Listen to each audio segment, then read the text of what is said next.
हाँ, तो ईश्वर संबंधी विचार अकॉर्डिंग टू डिफरेंट भारतीय या इंडियन फिलोसफीज। ईश्वर को हर एक अलग-अलग फिलोसफीज में कैसे डिफाइन किया गया है, क्या माना गया है, क्या मान्यता है हर फिलोसफी की, तो वो हम आज एक डिस्कशन करेंगे। Conception of God in Indian philosophy. तो भारत, जैसे कि आपको पता है कि भारतीय दर्शन का जो मूल स्रोत है, मतलब जो मेन जो डिस्कशन की जो चीज़ें हैं, अ, जो उसका ज्ञान मीमांसा है, उसके अकॉर्डिंग मतलब ज्ञान किन चीज़ों का लेना हमको ज़रूरी होता है अपनी पूरी लाइफ में। हर इतने सारे फिलोसफीज़ हमने पढ़ लिए, उसमें आस्तिक भी हैं, उसमें नास्तिक भी हैं। तो इन्हीं चीज़ों के बारे में उसमें डिस्कशन हुआ है, हमको पता है, जैसे कि आत्मा हुई, ईश्वर हुआ, मोक्ष हुआ।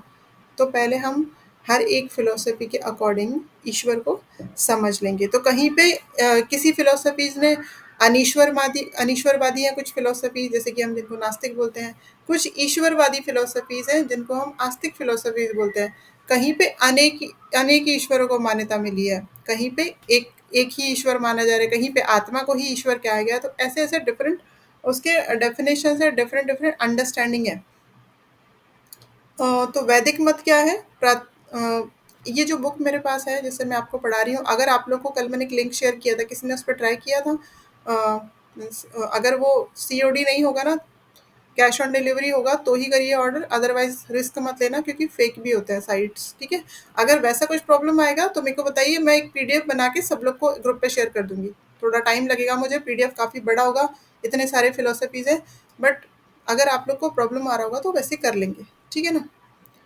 तो भारतीय दर्शन में हमारे क्या है, वेद, हम अगर वेदों के अकॉर्डिंग चलें तो क्या है कि भारतीय दर्शन में बहुत सारे ईश्वर संबंधी विचार हैं और वेदों को बीज बीज के रूप में माना गया, मतलब सब कुछ जो स्टार्ट हुआ है वो वेदों से ही हुआ है।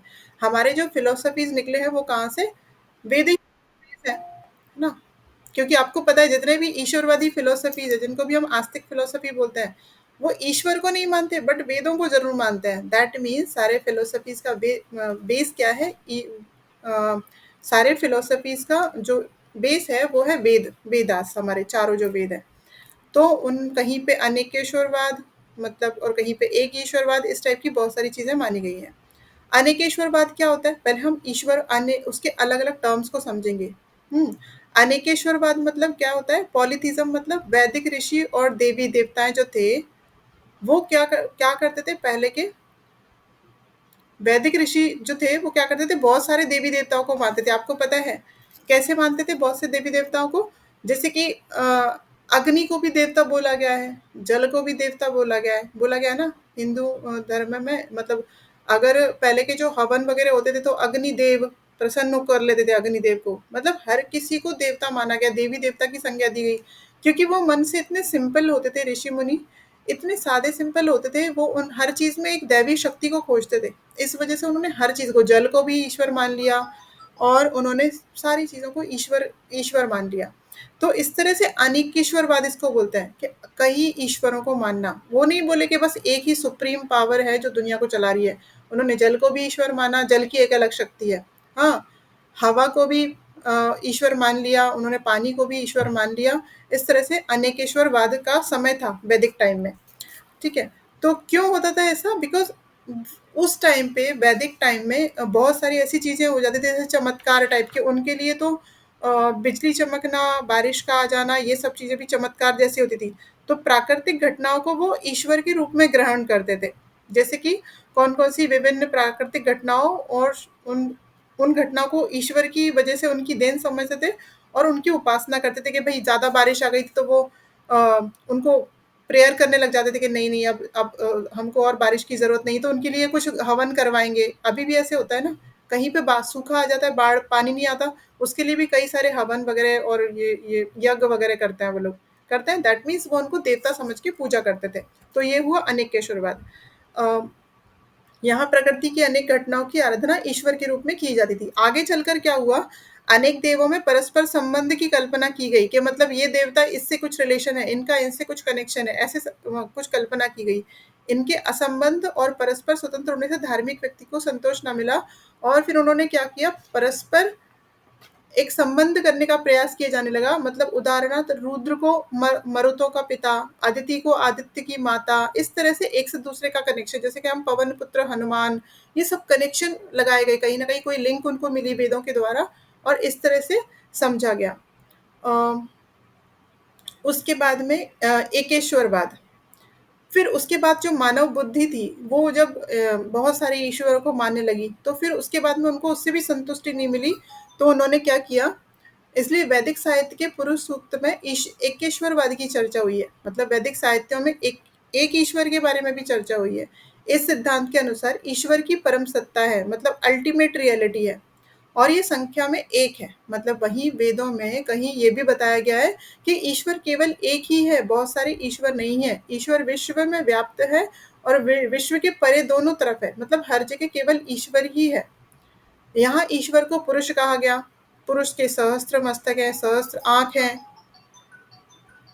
पुरुष के सहस्त्र आंख है, सहस्त्र पैर हैं, वो संपूर्ण पृथ्वी में व्याप्त है, मतलब ऐसा भी समझा गया पहले के टाइम में कि बहुत सारे ईश्वर है, क्योंकि वो जो नेचुरल चीजें होती थी, बारिश, तूफान, आंधी, सूखा, उन सब के लिए वो ईश्वर को ही वो समझते थे कि ईश्वर हमसे नाराज है, इस वजह से ऐसे हो रहा है, तो वो ईश्वर को मनाने में लग जाते थे और उन देवता को प्रसन्न करते थे।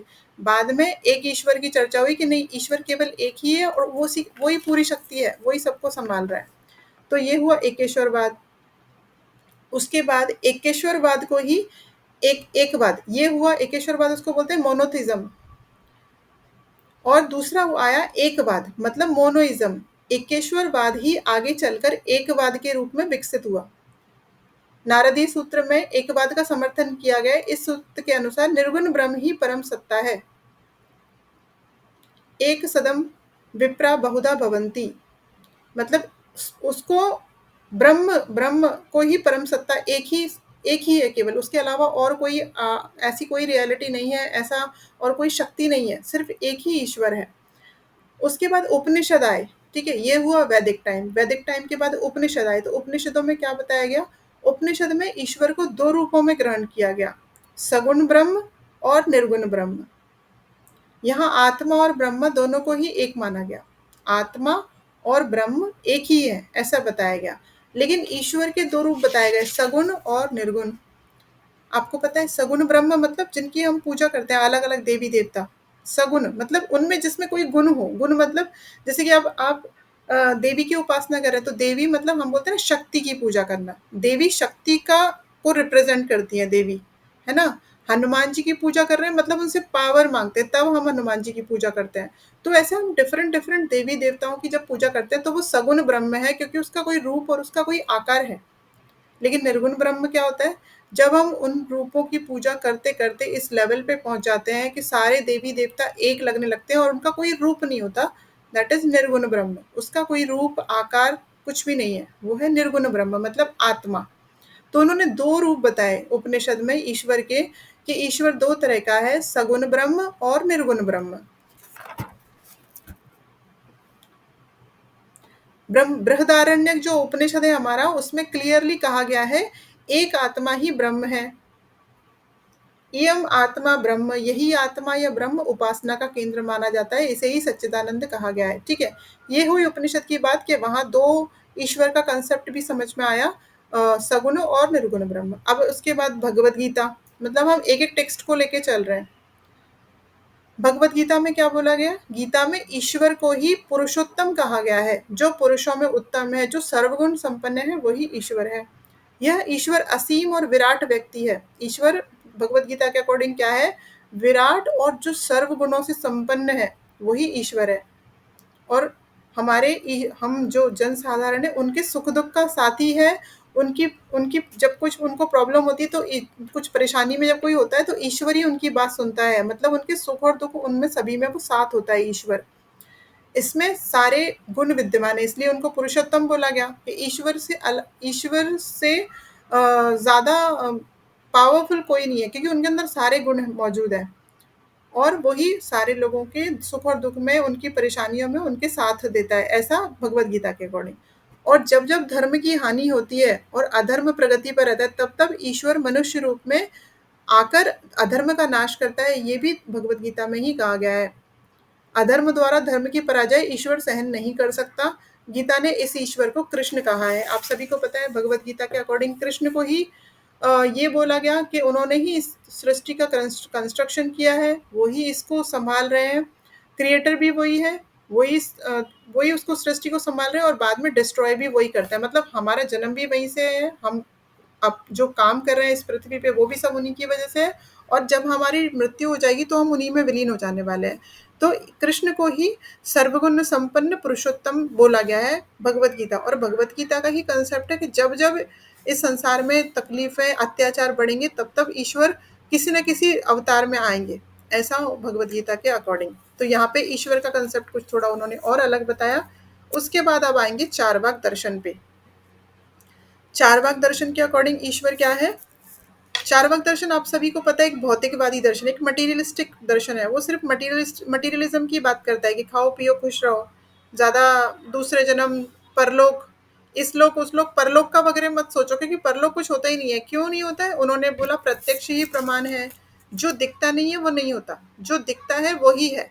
उनको परलोक दिखता नहीं है, जैसे हम बोलते हैं ना स्वर्ग और नर्क, हमने तो ये एक अनुमान लगा रखा है ना कि जो अच्छा कर्म करेगा वो स्वर्ग में जाएगा, जो खराब कर्म करेगा, अशुभ कर्म कर्म करेगा वो नरक में जाएगा। ये हमारे अनुमान ही तो है। देखा किसने? कौन देख के वापस आया कि हाँ भाई ऐसे ऐसे था? किसने भी नहीं देखा। हमने लिखा हुआ हमको मिला है अपने वेद उपनिषदों में, हम उनकी बातों को शब्द प्रमाण मान के उन पे ट्रस्ट करते हैं, और हमने अनुमान लगाया हुआ है, जब उन्होंने बोला है तो सत्य है, ठीक है। बट चारवाक दर्शन पूरी तरह से इसको डिनाई करता है। उनका कहना है कोई ईश्वर नहीं है, क्योंकि ये सृष्टि जो कि एक मटेरियलिस्टिक है, मतलब सब कुछ नष्ट होने वाला है। आज जो आपको आसपास बिल्डिंग जो नेचर जो दिख रहा है, वो इसका स्वरूप 10 साल के बाद कुछ और होता है, वहाँ पे वो जगह खत्म हो जाती है, वहाँ कुछ नए बिल्डिंग्स बन जाते हैं। आज अपनी जो बॉडी है वो कल नष्ट हो जाने वाली है, अपनी जगह पे कोई दूसरा होगा। तो इस सृष्टि में सारा कुछ नश्वर है, मतलब खत्म हो जाने वाला। तो ईश्वर कैसे इसको बना सकता है? तो ईश्वर का कंसेप्ट उन्होंने माना ही नहीं। ईश्वर के एग्जिस्टेंस को उन्होंने टोटली डिनाई कर दिया चारवाक दर्शन ने। क्यों? क्योंकि ईश्वर भी प्रत्यक्ष नहीं दिखता। जब हमको जो आंखों से दिखेगा नहीं वो चारवाक मानते नहीं है, और ईश्वर को किसी ने देखा नहीं, इसीलिए वो ईश्वर को नहीं मानते। उनके अकॉर्डिंग ईश्वर का कोई अस्तित्व नहीं है, और वेदों का भी कोई अस्तित्व नहीं है। वो इतनी घोर निंदा करते थे वेदों की, वो कहते थे कि वेद केवल ब्राह्मणों ने अपना घर चलाने के लिए लिख दिए, कुछ तो भी लिख दिया है और लोगों से पैसे लूटने के लिए लिखा है, जिसमें से उसमें वेदों में हमारे जो अलग अलग यज्ञ वगैरह करने की विधियां वगैरह लिखी है ना, तो उनका कहना था चारवाक का, ये विधियां ब्राह्मणों ने अपने घर चलाने के लिए लिख दिया है, अपना घर चलाने के लिए ऐसा लिख दिए कि ऐसे ऐसा करना होता है, ये करना होता है। पर ऐसा कुछ है नहीं, ये उनके पैसे लोगों से लूटने के लिए इस तरह से किया हुआ है। एक सेकेंड ना।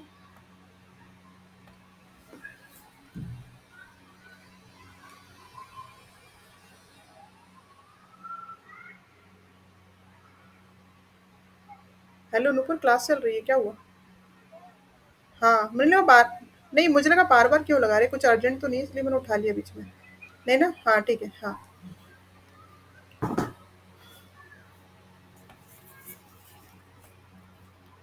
हाँ, तो चार्वाक दर्शन के अकॉर्डिंग ईश्वर है ही नहीं, उसका अस्तित्व है ही नहीं, बिकॉज वो दिखता नहीं है, वो प्रत्यक्ष नहीं है।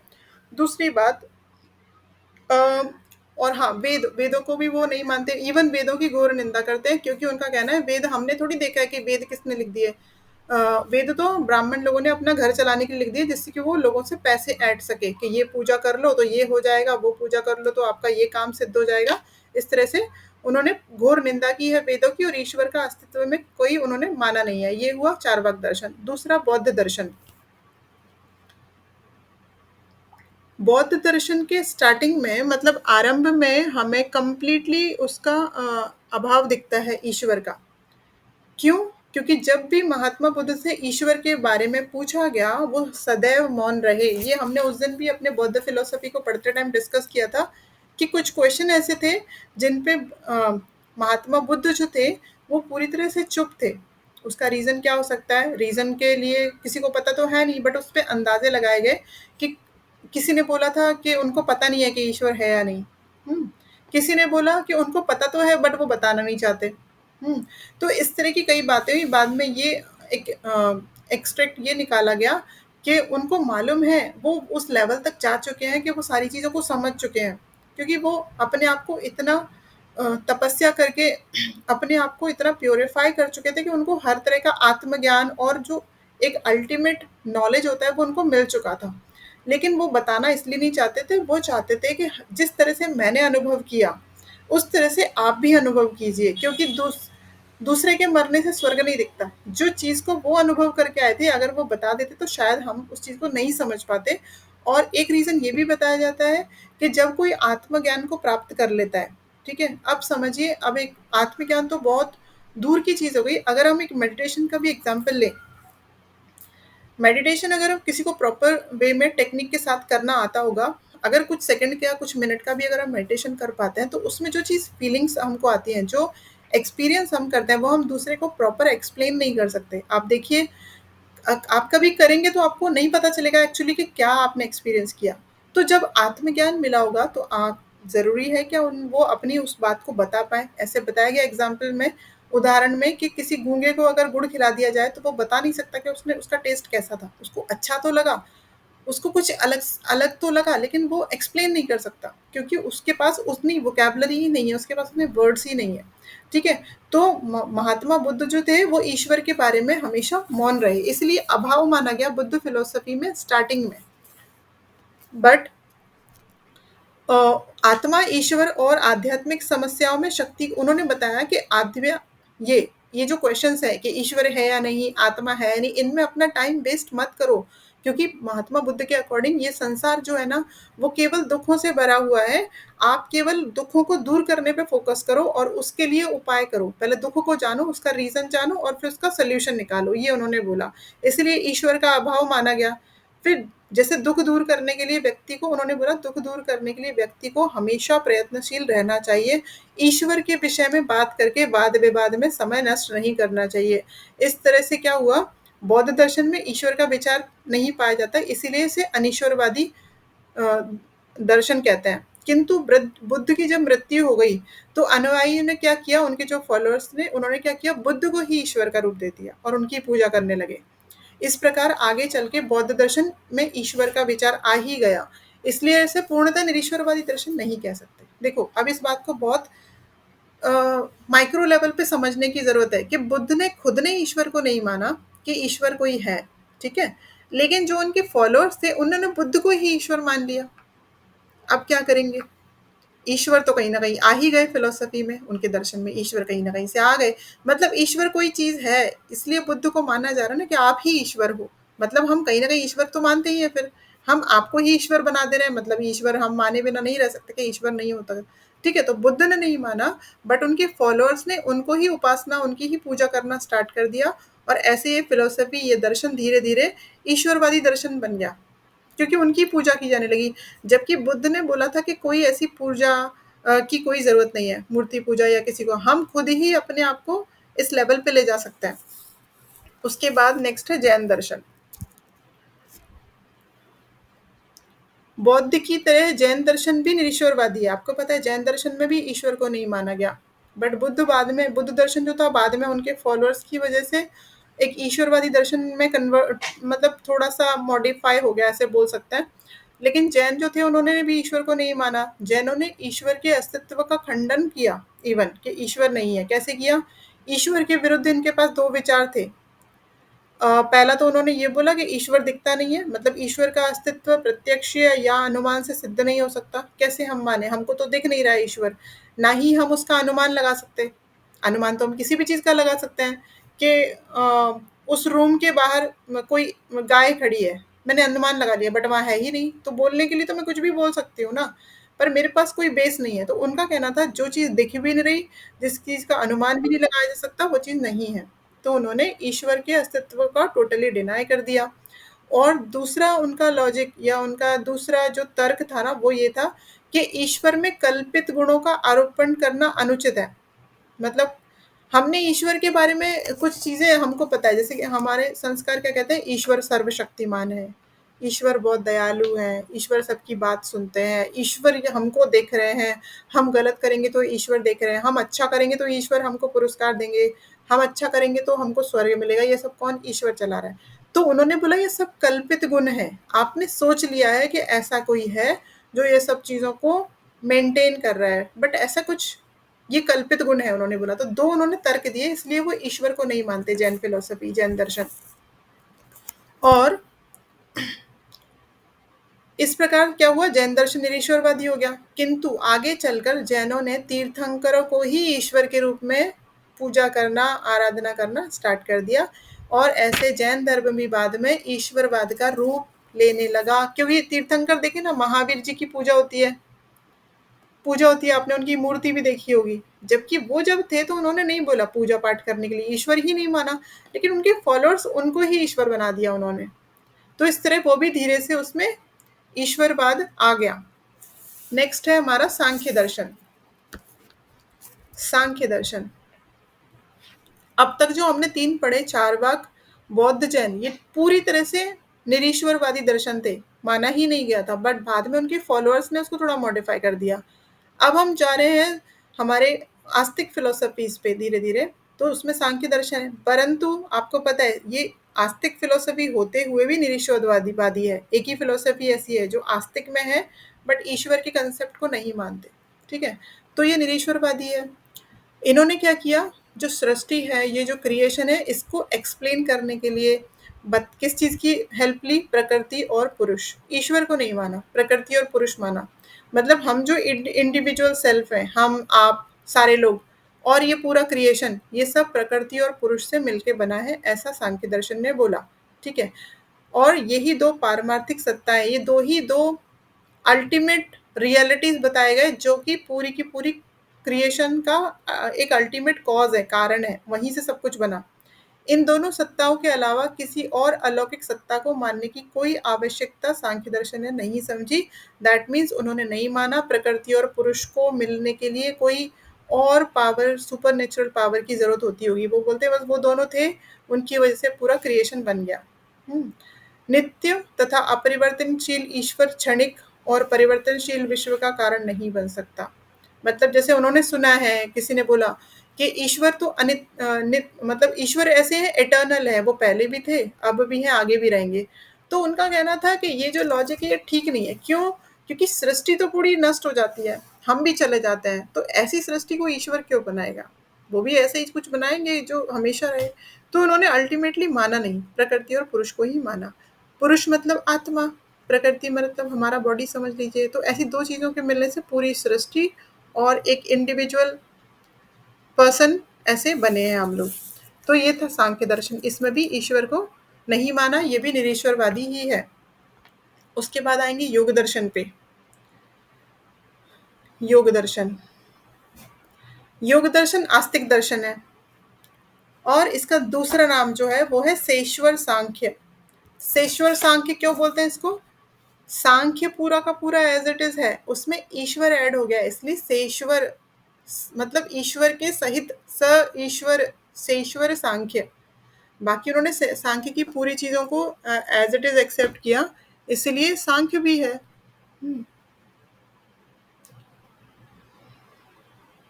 तो इस तरह से ये सेश्वर सांख्य कहलाता है हमारा योग दर्शन। इन्होंने, ये तो पूरी तरह से आस्तिक फिलोसफी है। अ, इसमें इन्होंने ये तो बताया कि प्रकृति और पुरुष के मिलने से ही जो सृष्टि है उसका क्रिएशन होता है, बट और दोनों के संयोग के नष्ट होते ही विश्व का प्रलय हो जाएगा, ऐसा बोला है। और प्रकृति और पुरुष दोनों विरोधी सत्ताओं का संयोग और वियोग ईश्वर के अभाव में नहीं हो सकता, ये है मेन कंसेप्ट। मतलब इन्होंने सांख्य के अकॉर्डिंग ये माना कि प्रकृति और पुरुष के बिना कोई सृष्टि, कोई क्रिएशन कुछ भी नहीं बन सकता, पर इनको मिलाने के लिए एक और पावर जो कि ईश्वर उन्होंने माना। ईश्वर को इन्होंने 26 एलिमेंट माना और बहुत इंपॉर्टेंट एलिमेंट माना है। तो इसलिए ईश्वर की सत्ता में विश्वास रखना आवश्यक माना गया है, क्योंकि उसके बिना प्रकृति और पुरुष दोनों मिल नहीं सकते। और योग ईश्वर को योग ईश्वर को पूर्ण ज्ञानी, जैसे हम बोलते हैं ना सर्वगुण संपन्न, वैसा ही मानता है योग। और ईश्वर को ध्यान का सर्वोत्तम केंद्र बिंदु माना है, चित्त की एकाग्रता और आत्मज्ञान प्राप्त करने में जिससे मदद मिलती है, जिससे हेल्प मिलती है, वो भी उन्होंने ईश्वर को ही माना है। इसीलिए इन्होंने क्यों बोला चित्त की एकाग्रता ईश्वर के थ्रू हो सकती है, क्योंकि इन्होंने ईश्वर का रिप्रेजेंटेशन ओमकार से किया। आपने योग फिलॉसफी पढ़ा है, आपने वो सूत्र पढ़े होंगे, जिसमें उन्होंने बताया कि ईश्वर को रिप्रेजेंट, ईश्वर को हम पहचानेंगे कैसे, कौन है ईश्वर? तो उन्होंने बताया ओमकार ही ईश्वर है। अगर आपको उसकी साधना करनी है तो ओमकार चैंट कीजिए, ओमकार जप कीजिए। तो इस तरह से उन्होंने ईश्वर को बताया, और वही सबका, हर चीज़ का बीज वो है, मतलब ईश्वर हर किसी में विद्यमान है। और ये भी बताया साथ में कि ईश्वर गुरुओं का गुरु है। ऐसे 3-4 श्लोकास हमको योग फिलॉसफी में मिलते हैं। तो उन्होंने ईश्वर को माना है, इसलिए ईश्वरवादी फिलॉसफी है। उसके बाद है न्याय दर्शन। न्याय दर्शन, न्याय दर्शन भी ईश्वरवादी दर्शन है। न्यायिकों, मतलब न्याय फिलोसफी को जो मानने वाले या उनके फॉलोअर्स हैं, उनको न्यायिक बोलते हैं ना। न्यायिक ने ईश्वर का अस्तित्व प्रमाणित करने के लिए कई तर्क दिए हैं, मतलब इनके पास तर्क भी हैं। क्यों क्यों तर्क देने पड़ते हैं? इनके पहले जो फिलोसफीज आके गए, वो तो कंप्लीटली डिनाई कर रहे थे ना एग्जिस्टेंस को। आप आए क्लास में, आपने बोला ईश्वर है, ठीक है, मैंने बोल दिया आके नहीं है। आप सब मान रहे थे अरे है, और मैंने आके नहीं बोल दिया। तो मैं जब नहीं बोल रही हूँ, तो मुझे कुछ तर्क तो देने पड़ेंगे कि मैं बताती हूँ क्यों नहीं है। आप जो इतने सारे लोग बोल रहे हो है, बट नहीं है, क्यों? मेरे पास कुछ तर्क है। तो ऐसे ही न्याय दर्शन ने, पहले के फिलोसफीज ने नहीं बोला था कि नहीं मानते, तो इन्होंने है इसलिए तर्क दिए उन्होंने। तो न्याय फिलोसफी ने क्या तर्क दिए हैं? विश्व जो है पूरा, उसका कारण ईश्वर है, ऐसे बोला। अदृष्ट का अधिष्ठाता ईश्वर को माना है। धर्म ग्रंथ की प्रामाणिकता ईश्वर पे, मतलब जो धर्म ग्रंथ है हमारे, वो सब ईश्वर ने बनाए हैं, ये भी उन्होंने ही बोला। आप्त वचन से भी ईश्वर का अस्तित्व प्रमाणित होता है। आप्त वचन मतलब शब्द प्रमाण। जैसे हमारे जो वेद हैं, उनको आप्तवचन बोला गया है, क्योंकि वो मैन मेड नहीं है। उनको, हमारे वेद जो है उनको अपौरुषेय भी बोला जाता है। अपौरुषेय मतलब जो कि किसी मैन मेड जिस चीज़ को बोलते हैं उसको पौरुषेय बोलते हैं, मतलब किसी ने बनाया हुआ, इंसानों ने बनाया हुआ। अपौरुषेय मतलब किसी ह्यूमन का काम नहीं है, वो चीज़ें हमको ऑलरेडी वैसे ही मिली है, वो डिवाइन नॉलेज है। तो इसलिए इन्होंने बोला जो वेद है ना, वो ईश्वर को प्रमाणित करते हैं, ऐसा इन्होंने तर्क दिया। तो फिर इसी प्रकार कई तर्कों के आधार पर न्यायिक जो थे, ईश्वर की सत्ता सिद्ध करने का प्रयास किया उन्होंने। और न्याय के अनुसार ईश्वर विश्व का रचयिता है, पालक, पोषक और संहारक भी है। रचयिता मतलब क्रिएटर भी है, और वही पालन पोषण कर रहा है, और वही एक दिन उसको डिस्ट्रॉय भी कर सकता है, ऐसे बताया। ईश्वर ही कर्म फल का दाता है। जो आज हम कर्म कर रहे हैं और कल हमको उसका अच्छे कर्मों का अच्छा फल मिलता है, खराब कर्मों का खराब फल मिलता है, तो वो देने वाला भी ईश्वर ही है, ये न्याय दर्शन ने बताया है। और वही व्यक्तियों को उनके कर्म के अकॉर्डिंग या तो उनको पुरस्कार देता है या दंड देता है। मानव को सुख या दुख देने वाला भी ईश्वर है, मानी हमारी हर चीज के लिए रिस्पॉन्सिबल, हर चीज को करने वाला वो ईश्वर ही है। तो ईश्वर ही विश्व का धर्म व्यवस्थापक और नैतिक शासक है, मतलब पूरी तरह से हमारी जो सृष्टि है उसको कौन चला रहा है? ईश्वर। न्याय दर्शन ने इतना बहुत ज़्यादा कॉन्फिडेंस के साथ उनको माना है, समझ सकते हैं, मतलब कहीं उनको कोई डाउट ही नहीं है कि हर चीज़ सुख दुख भी वही चला रहे हैं। हमको जो कुछ खराब हमारे साथ हो गया, तो वो भी ईश्वर ने किया है। क्यों? क्योंकि आपने कुछ खराब कर्म किया होगा, इसलिए ऐसा हुआ। तो अशुभ अशुभ फल देने वाला भी वही है। हर तरीके, हर चीज़ के लिए ईश्वर ही कारण है, ईश्वर ही हर चीज़ का कारण है, ऐसे बताया उन्होंने। उसके बाद आया वैशेषिक दर्शन। अब हमको पता है ग्रुपिज्म हुआ फिलोसफीज में, तो न्याय वैशेषिक सेम है। योग और सांख्य सेम थे, मतलब सांख्य ने जो माना था वो ओवरऑल 90% तक योग ने भी वैसे ही माना। अब जो न्याय दर्शन में आपने जो पढ़ा ईश्वर के बारे में, हमको पता है वैशेषिक दर्शन की काफ़ी सारी चीज़ें न्याय के जैसे ही हैं, ठीक है, तो दोनों में कुछ सिमिलैरिटीज़ होंगी।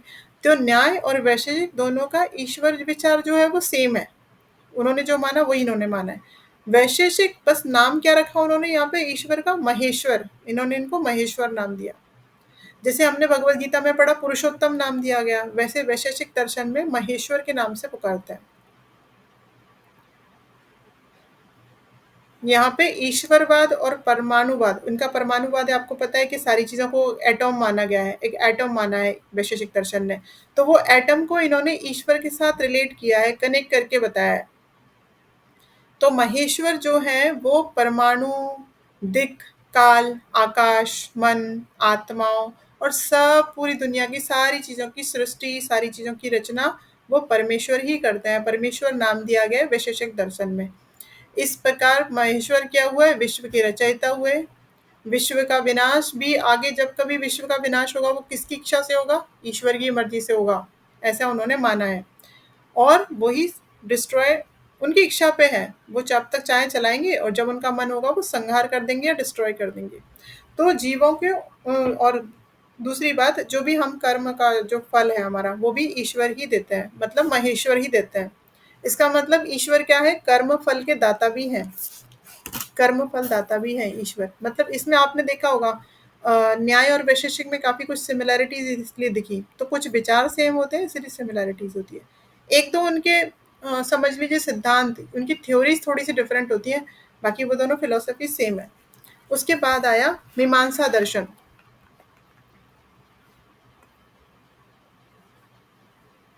मीमांसा दर्शन। जैसे कि हमको पता है मीमांसा मतलब पूर्व मीमांसा और उत्तर मीमांसा, या समझ लीजिए मीमांसा एंड वेदांत। तो मीमांसा किस पे बेस्ड है? कर्मों पे बेस्ड है। और वेदांत किस पे बेस्ड है? ज्ञान पे बेस्ड है। कर्म और ज्ञान। मतलब मीमांसा जो फिलोसफी है, मीमांसा जो दर्शन, उसमें कर्म पे बहुत ज्यादा जोर दिया गया है। मतलब आप जो कर्म करोगे आपको वैसा फल मिलेगा। कर्मों पे बहुत जोर दिया गया। तो इस दर्शन में ईश्वर के स्थान पर कर्मवाद की बात हुई है, कर्मवाद की स्थापना हुई है। यहाँ पे कर्मवाद को ही जोर दिया गया है। ईश्वर को यहाँ पे माना तो है, बट बहुत सेकेंडरी माना है, प्राइमरी नहीं माना। जैसे हर फिलोसफी में केवल ईश्वर की बात हो रही है, जैसे कि न्याय और वैशेषिक में क्या बोला? सब कुछ ईश्वर है, सुख दुख, हमारे पाप पुण्य, हमारे अच्छे बुरे कर्मों का फल सब सब ईश्वर देख रहे हैं। लेकिन मीमांसा दर्शन में क्या हुआ?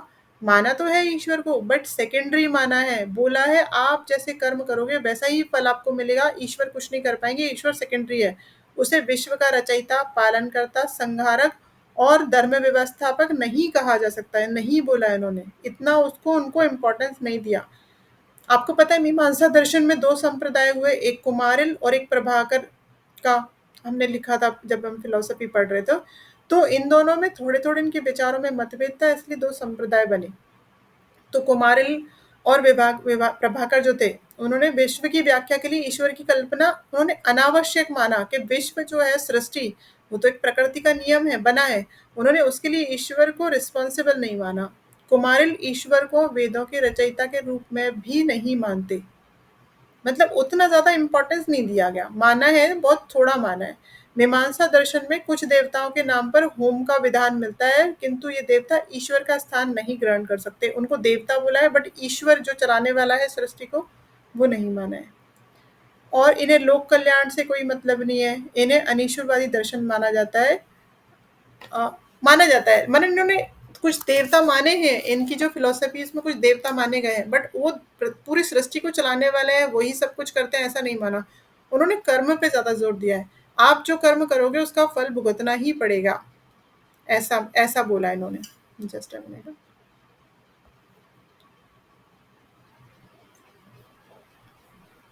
नेक्स्ट है हमारा अद्वैत वेदांत या वेदांत दर्शन, लिख लीजिए। क्योंकि वेदांत दर्शन में जब भी बात होती है तो मेनली अद्वैत वेदांत की बात होती है, क्योंकि पहले तो शंकराचार्य ही थे, बाद में उनका खंडन करते करते पांच छह स्कूल्स बन गए। बट मेन सबसे पहले शंकराचार्य ही आए थे, इसलिए उनके मत को सबसे पहले समझा जाता है वेदांत दर्शन में। तो शंकर का अद्वैत वेदांत, शंकर का अद्वैत वेदांत, क्योंकि आपको पता है जो वेद व्यास थे उनका था वेदांत दर्शन, बट उन्होंने अपना कोई फिलोसफी, उन्होंने कोई थ्योरी तो नहीं दिया। थ्योरी तो वो केवल उनका एक विचार उनका था, वेदांत दर्शन उनका विचार था। आगे शंकराचार्य ने ही उनको उसको आगे बढ़ाया। ठीक है। तो शंकराचार्य का है अद्वैत वेदांत। आपको पता है, नाम से पता चल रहा है अद्वैत मतलब हम दोनों एक ही हैं, मैं और ईश्वर दोनों एक हैं। यहाँ पे ईश्वर तो है, बट अपनी आत्मा को ही ईश्वर कहा गया है। तो शंकर के अद्वैत वेदांत में ब्रह्म को ही परम सत्ता माना गया है, अल्टीमेट रियलिटी। सबको समझ आ रहा है? हैंड रेज कर दीजिए जिनके वीडियोस ऑफ है। ममता जी तो मुझे दिख रहे हैं, काजल जी को भी मैं देख पा रही हूँ, बाकी तो समझना पड़ता है कि सब सुन रहे हैं या नहीं। चलिए, ओके, गुड। ठीक है, तो शंकर का अद्वैत वेदांत में आपको पता है शंकर ने क्या बोल दिया कि मैं और ब्रह्म एक ही है, दूसरा कोई ऐसा नहीं है जो इस दुनिया को चलाने वाला है, हम ही ब्रह्म है, अहम ब्रह्मास्मि बोल दिया उन्होंने। मतलब मेरे अंदर ब्रह्म का अंश है, ऐसे नहीं कि मैं ही भगवान हूँ, है ना, मेरे अंदर ब्रह्म का अंश है। तो ऐसा होने से क्या हो गया, उस टाइम पे एक ऐसा टाइम आ गया जब, इसीलिए शंकराचार्य जी के मत का खंडन इसलिए हुआ क्योंकि जब उन्होंने एक, होता क्या है जब कोई विचारधारा नहीं आती है ना, तो लोग उसके फॉलोअर्स बहुत आ जाते हैं, और फॉलोअर्स आने के बाद में एक आंधी सी चलने लगती है कि मैं ही ब्रह्म हूँ, अहम ब्रह्मास्मि, तो लोगों ने पूजा पाठ भी छोड़ दिए। पूजा पाठ छोड़ दिए ना, जब अपने आप को ही ब्रह्म बताया जाने लगा तो लोगों का विश्वास उठ गया कि अरे मैं ही तो ब्रह्म हूँ, तो मुझे क्यों करना है, किसको खुश करना है, फिर मेरे अंदर ही ब्रह्म है। इसलिए उनके मत का खंडन करने के लिए बाद में दूसरे उन्हीं में वेदांत में ही अलग अलग स्कूल्स बन गए कि नहीं, ईश्वर थोड़ा अलग तो है, उसमें कुछ अलग बात हमसे तो है, वो माया मोह के बंधन में नहीं है। इस टाइप की चीजें आई जिससे कि हम भक्ति कर सकें, भक्ति को ईजी बनाने के लिए।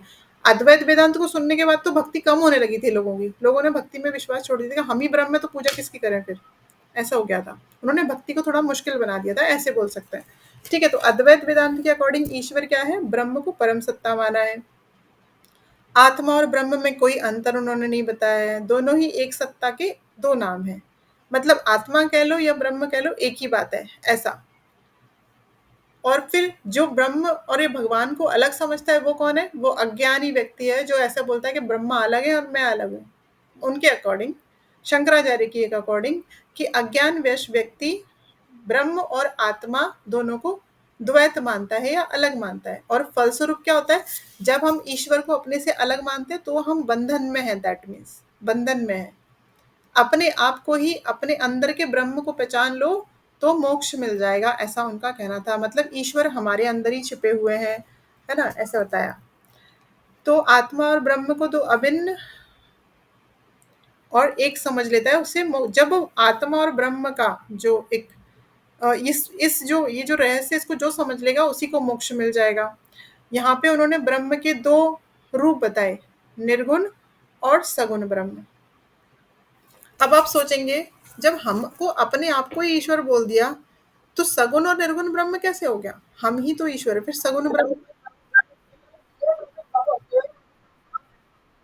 समझाती हूँ, देखिए समझाती हूँ, जब वो हमको ही ब्रह्म बोल रहे हैं मतलब हमारे अंदर ही ब्रह्म छुपे हुए हैं, तो सगुण ब्रह्म कहाँ से आ गया, सगुण और निर्गुण ब्रह्म कहाँ से आ गया। मतलब उनका कहना है सगुण ब्रह्म मतलब आप जो पूजा पाठ कर रहे हो मंदिरों में जाके, अलग अलग भगवान के अलग अलग मंदिर होते हैं, ठीक है, अलग अलग भगवान का अलग अलग भगवान की पूजा की विधि अलग अलग है।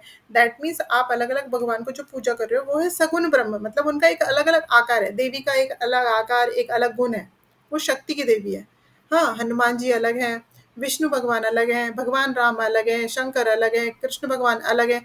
आप भगवान के अलग-अलग रूप की पूजा कर रहे हो। आपको भी पता है विष्णु भगवान का अवतार श्री राम भी है और श्री कृष्ण भी है, बट आप उनके अलग-अलग रूप, अलग-अलग गुण की पूजा कर रहे हो। तो ये हुआ सगुण, मतलब अलग-अलग गुण मतलब सगुण। तो फिर जब वो कह रहे हैं हमारे अंदर ही ईश्वर है, तो सगुण ब्रह्म कौन है? उनका कहना है जो देवी-देवता की पूजा करते-करते आप एक लेवल पे चले जाते हो कि जो वो अलग-अलग रूप है ना, वो सब शून्य हो जाते हैं, ज़ीरो, और आप अपने आत्मा तक पहुँच जाते हो धीरे-धीरे। वो रास्ता है सगुण ब्रह्म, निर्गुण ब्रह्म तक जाने का। ऐसा अद्वैत वेदांत में बोला है। समझ रहे हैं ना? इस चीज़ को ऐसे समझ लीजिए कि आप मेडिटेशन करते हो, ठीक है? मैंने आपको बोला एकदम आँखें बंद करने के बाद आपके माइंड में एकदम ज़ीरो ब्लैंक शून्य आ जाना चाहिए। शून्य, कुछ भी नहीं। ना अंधेरा होगा, ना उजाला होगा। ऐसी एक स्टेट आप अचीव कर लो आँखें बंद करते बराबर। आपके लिए पॉसिबल है? है क्या पॉसिबल? शायद नहीं। या फिर आप ऐसे कर सकते हो कि आप बहुत ट्राई करोगे तो कभी 1 सेकंड के लिए वैसा पॉसिबल होगा, उसके बाद फिर कुछ ना कुछ चीज़ आपको दिखने लगेगी, कोई ऑब्जेक्ट दिखने लगेगा। बच्चों का फेस आ जाएगा सामने, या फिर किसी देवी-देवता का आ जाएगा, कुछ भी आ जाएगा, बट कुछ एक ऑब्जेक्ट आएगा। तो जो ऑब्जेक्ट है ना वो सगुण ब्रह्म है, और जो मैंने शून्य बताया था वो निर्गुण ब्रह्म है। तो निर्गुण ब्रह्म तक ईज़िली नहीं जा सकते, उसके लिए किसी ऑब्जेक्ट की ज़रूरत पड़ती है। इसलिए हम मेडिटेशन में ओमकार को यूज़ करते हैं। इसलिए हम मेडिटेशन में किसी देवी-देवता की फ़ोटो को यूज़ करते हैं कि हम उनके थ्रू शांत बैठना तो सीख जाएँ। उनके फेस पे कॉन्सेंट्रेट करना तो सीख जाए, वरना ये विचार आता है, वो विचार आता है और हम फिर से स्ट्रेस में चले जाते हैं, फिर से हम वो सांसारिक जीवन में चले जाते हैं। हमको इससे बाहर निकलना है, ठीक है? तो आपको एक ऑब्जेक्ट तो चाहिए उस पे रहने के लिए, समझ रहे हैं ना? तो सगुण ब्रह्म निर्गुण ब्रह्म तक पहुंचने का रास्ता भर है केवल, अकॉर्डिंग टू अद्वैत वेदांत। इसीलिए उन्होंने दो टाइप बताए भगवान के, दो तरह के ईश्वर हैं, सगुण और निर्गुण। लेकिन सगुण को मान के वहीं मत रुक जाओ, सगुण से बढ़ते बढ़ते निर्गुण तक आओ। निर्गुण आपके अंदर ही है, आपके अंदर ही ईश्वर है, ऐसा बताया। अभी हुआ क्लियर भारती जी? हेलो भारती जी।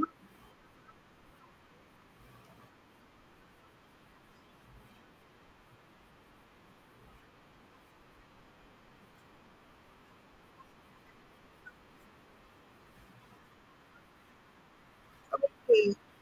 हाँ, ये क्लियर हो ना, अद्वैत वेदांत के अकॉर्डिंग दो ईश्वर क्यों माने, जबकि वो कह रहे हैं हमारे ही अंदर ब्रह्म है, तो दो ईश्वर कैसे हैं? तो सगुण ब्रह्म केवल वहां जाने का रास्ता है, वहां पे रुकना नहीं है, निर्गुण ब्रह्म तक जाने, क्योंकि निर्गुण ही अल्टीमेट है। ठीक है ना? ओके। ओके, तो इसके अनुसार ईश्वर का अस्तित्व श्रुति के आधार पर सिद्ध किया गया है। ये सब चीजें ठीक है, आपको जो मेन है वो कंसेप्ट समझ गया कि दो ईश्वर माने उन्होंने, और धार्मिक भावना को ये संतुष्ट करता है। और ठीक है, यहाँ पे बस इतना ठीक है। उसके बाद में जब हमको मालूम है कि अद्वैत वेदांत का फिर बाद में खंडन तो हुआ, थोड़ा खंडन मतलब उनके विचारों में थोड़ा सा मॉडिफाई करके रामानुजाचार्य ने अपना विचार बनाया। तो जो रामानुजाचार्य जो विशेषाद्वैतवाद वाले थे, उन्होंने थोड़ा सा इसको मॉडिफाई किया। क्यों? क्योंकि करना ही पड़ेगा उनको, क्योंकि शंकराचार्य जी तो भगवान को दो मान ही नहीं रहे, वो अपने आप को ब्रह्म को और हमको एक ही बोल रहे हैं। तो दूसरे लोगों को वो डाइजेस्ट नहीं होगा ना, जब जो ईश्वर को अलग मानते आ रहे हैं, हम भी अलग मानते हैं। हम बोलते हैं क्या हमारे अंदर ही, हम तो पूजा पाठ करते हैं ना, पूजा पाठ करते हैं। कोई रिचुअल्स अभी जैसे हमारे लिए 10 दिन तक हमारे कुछ रिचुअल्स अलग है, तो हम गणपति जी की पूजा कर रहे हैं अभी, है ना? उनकी पूजा में हमको पता है उनको क्या पसंद है, वही ला के खिलाते हैं। तो हमारे लिए माइंड में ये है कि नहीं, भगवान को ऐसे पूजा करके उनको ऐसे खुश करना है, क्योंकि भगवान अलग है, वो हमारे सुख दुख का ध्यान रखेंगे, वो हमको प्रॉब्लम्स में जाने से बचाएंगे। इस टाइप ऐसा तो नहीं समझ रहे कि अपने आप खा लो, हम खा लेते हैं मोदक लाके, हो गया, है ना? हमारे अंदर ब्रह्म है, माँ तक पहुंचेंगे। तो उन्होंने बोला सगुण ब्रह्म के थ्रू आप तक पहुंचे, आप में भी अंश है ईश्वर का, जो कि आपकी आत्मा है, जो सारे कर्म बंधन और इनसे उनसे सब चीजों से अलग है। तो उसको केवल रास्ता बताया। तो रामानुजाचार्य ने क्या बोला?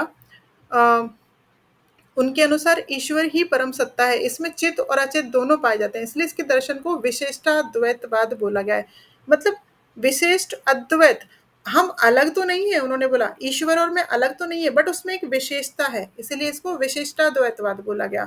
मतलब मैं और ईश्वर है तो एक ही, मैं मान रही हूँ कि मेरे अंदर ईश्वर का अंश है, बट फिर भी एक विशेषता उस ईश्वर में है जो मुझ में नहीं है, क्योंकि मैं तो साधारण मनुष्य हूँ ना, मेरे ऊपर तो ये माया मोह का बंधन है। तो वो एक विशिष्ट है, इसीलिए इसको विशिष्टाद्वैतवाद बोला गया। तो उन्होंने बोला वो जो विशिष्ट है ना ईश्वर, उसमें वो सारे गुण हैं जो मुझ में नहीं है। तो उन्होंने केवल थोड़ा सा मॉडिफाई कर दिया शंकराचार्य जी के मत को, कि ईश्वर है बट थोड़ा सा उसमें विशिष्ट गुण है मुझसे ज्यादा। ठीक है? तो ये हुए हमारे सारे दर्शन के अकॉर्डिंग ईश्वर, ये कंसेप्ट क्लियर हो गया। अभी छोटे मोटे एक दो बचे हैं, एक आधे का आप लोग भी रेडी कर लीजिएगा। जो जीव आत्मा वगैरह वगैरह इतना तो कर सकते हैं, छोटे छोटे क्वेश्चन। एक सेकेंड।